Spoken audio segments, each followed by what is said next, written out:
എനിക്ക് നിന്നെ കൂടാതെ വേറൊരു മോളോടുണ്ടെന്ന് പറഞ്ഞിട്ടില്ലേ? ഇതാ ഡോക്ടർ ഭദ്ര. ഞാനിതിനു മുമ്പ് കണ്ടിട്ടുണ്ട്, ക്ലിനിക്കിൽ വെച്ച്. എന്താ നിർത്തിയത്? ഞങ്ങളുടെ വീട്ടിലെ ചേച്ചിയുടെ ഒരു ചിത്രമുണ്ട്, അസലറിഞ്ഞം. സാറ് തന്നതാ. എന്തിനാ വെറുതെ വിഷയം മാറ്റണേ? ക്ലിനിക്കിലെ മോളെ കാണാൻ വേണ്ടി ഒരിക്കൽ ഭദ്ര വന്നു. അന്ന് നീ നല്ല മയക്കത്തിലായിരുന്നു. അതങ്ങ് പറഞ്ഞാ പോരെ. എന്തിനാ എണ്ണി നോക്കണേ? ഒക്കെ റേഷനല്ലേ, 1-2 എണ്ണത്തിൽ തെറ്റിന്ന് വരും.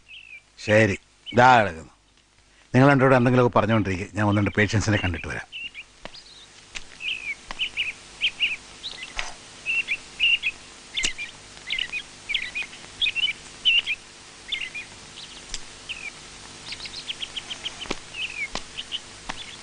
എത്ര എണ്ണം വലിച്ചു തള്ളിയെന്നറിയോ?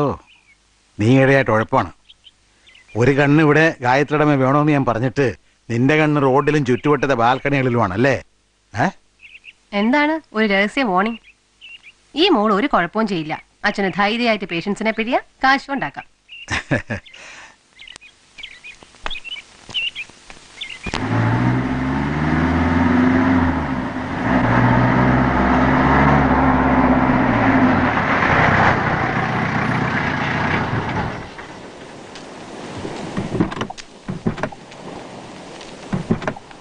വൈകിയപ്പോ ഞാൻ കരുതി വരില്ല എന്ന്.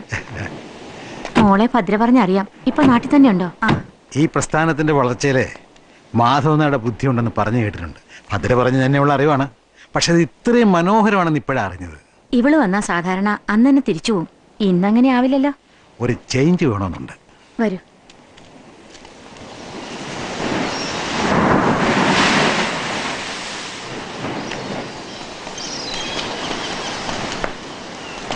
എന്താ ധൈര്യം ചേച്ചിക്ക് ആ പാറമേൽ നിൽക്കാൻ?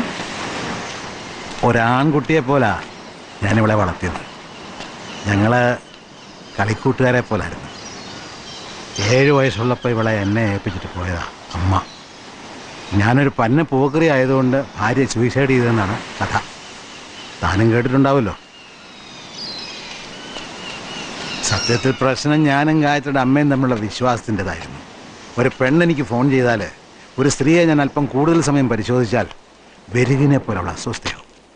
ഒരു ദിവസം കൺസൾട്ടിങ് റൂമിൽ വന്ന് കുറ്റിയടിച്ച് ഉലങ്ങിയിരുന്നു. ഞാൻ പിടിച്ച് പുറത്താക്കി.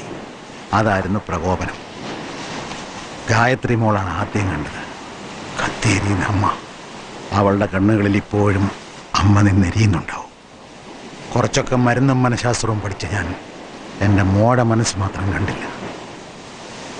ബറോഡെ ചിത്രമെടുത്ത് പഠിക്കാൻ പോകണമെന്ന് പറഞ്ഞപ്പോൾ എതിർത്തില്ല. ക്യാമ്പസിലൊരു വൃക്ഷച്ചോട്ടിൽ കയ്യിലെരിയുന്ന സിഗരറ്റുമായിരുന്ന ചിത്രം വരയ്ക്കുന്ന എൻ്റെ മോളെ ഞാൻ കണ്ടു. ചിത്രം നന്നായിരിക്കുന്നു എന്ന് മാത്രമേ പറഞ്ഞുള്ളൂ.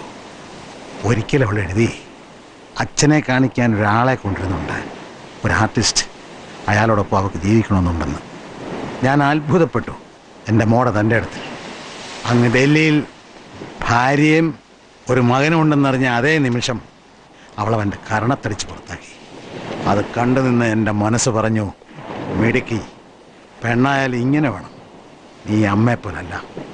പക്ഷേ വാതിലടിച്ച് പൊട്ടിക്കരയുന്ന എൻ്റെ മോളെ കണ്ടപ്പോൾ ഞാൻ നടുങ്ങി. ഞാനാണോ അവളാണോ ആദ്യം മരിക്കേണ്ടത്? ഏത് സംഭവിച്ചാലും ദുരന്തം വളരെ ഭീകരമായിരിക്കും.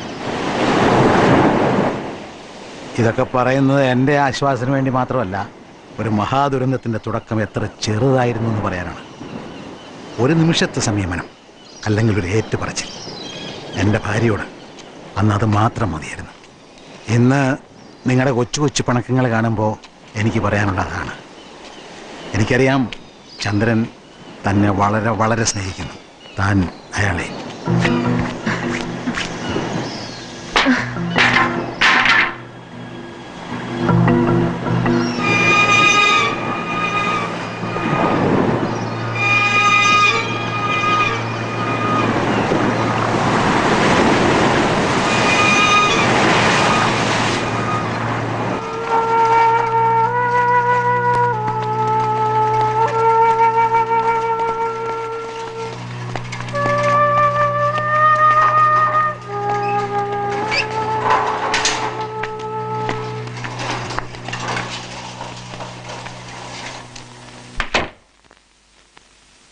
ഇനി ഭദ്ര വയ്ക്കോ.